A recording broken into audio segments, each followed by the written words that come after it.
Hello friends, welcome to channel final try. आजच्या व्हिडिओमध्ये आपण इंटिग्रेशनचा पुढचा टॉपिक बघत आहोत. त्याचं नाव आहे डेफिनाइट इंटिग्रेशन. आपला टॉपिक चालू आहे डेफिनाइट इंटिग्रेशन.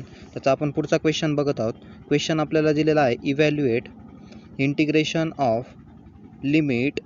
आता इथं आपल्याला डेफिनाइट इंटिग्रेशनमध्ये लिमिट दिलेल्या असतात. एका लिमिटला आपण अप्पर लिमिट म्हणतो, एका लिमिटला लोअर लिमिट म्हणतो. क्वेश्चन दिलेलं आपल्याला integration of 0 to 2 dx upon under root 3 + 2x + x².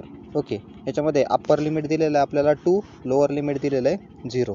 त्यानंतर नेक्स्ट स्टेपला आपण = गिवन क्वेश्चन ॲज्युम करून घेतो. त्यानंतर आपण क्वेश्चन बघतो कोणता फॉर्म्युला वापरून आपण क्वेश्चन सॉल्व करू शकतो. त्यासाठी आपण फंक्शन ऑब्झर्व करूया.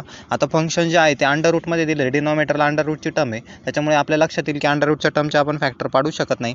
त्यामुळे मी इथं लिहिलं आहे we can not get factor of under रूटच्या टर्मची जी काही टर्म आहे तिचे. Therefore so we have to calculate third term. आपण हा जो क्वेश्चन आहे हा थर्ड टर्मने आपण आता सॉल्व करणार आहोत.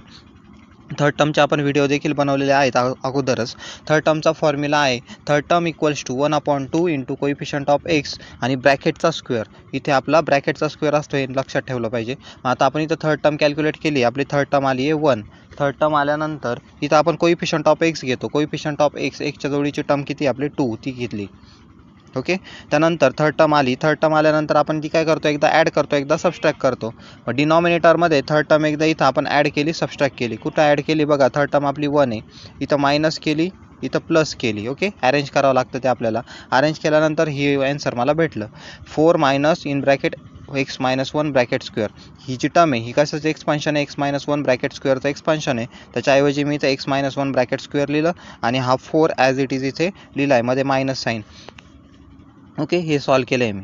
ही स्टेप सॉल्व केल्यानंतर आपल्याला ही थर्ड टर्म भेटली. थर्ड टर्म ॲड आणि सबस्ट्रॅक्ट केल्यानंतर ही स्टेप आपल्याला भेटली. त्यानंतर ती मी आता पुट करतो आहे. ही जी स्टेप आपल्याला भेटली, ही जी टर्म आपल्याला भेटली ती मी काय करणार आहे, आता पुट केली. बघा इथं डिनॉमिनेटरला ती टर्म मी आता इथे पुट केली. आता पुट केल्यानंतर ती सॉल्व करायची. 4 ऐवजी मी ते लिहिलं 2चा स्क्वेअर, ही टर्म ॲज इट इज. त्यानंतर आता इंटिग्रेशन घ्यायचं आपल्याला. आपल्याकडे direct formula under root of a² - x². त्याचा फॉर्म्युला आहे आपल्याकडे sine inverse x. Integration of under root a² - x²चा आपल्याकडे इंटिग्रेशन आहे साइन इनवर्स x/a. मग त्याच्यानुसार मी इथं इंटिग्रेशन घेतलं. या स्टेपला त्याचं इंटिग्रेशन घेतलं.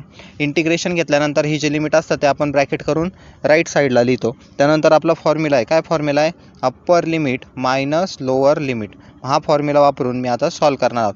Upper limit minus lower limit म्हणजे काय करतो आपण, एकदा एक्सच्या जागी अप्पर लिमिट पुट करतो आणि एकदा एक्सच्या जागी लोअर लिमिट पुट करतो. आणि मध्ये काय असतं आपलं, नेहमी मायनसचं साईन. मध्ये काय असतं, नेहमी मायनसचं साईन. मग इथं मी आता पुट केलं आहे बघा. इथं मी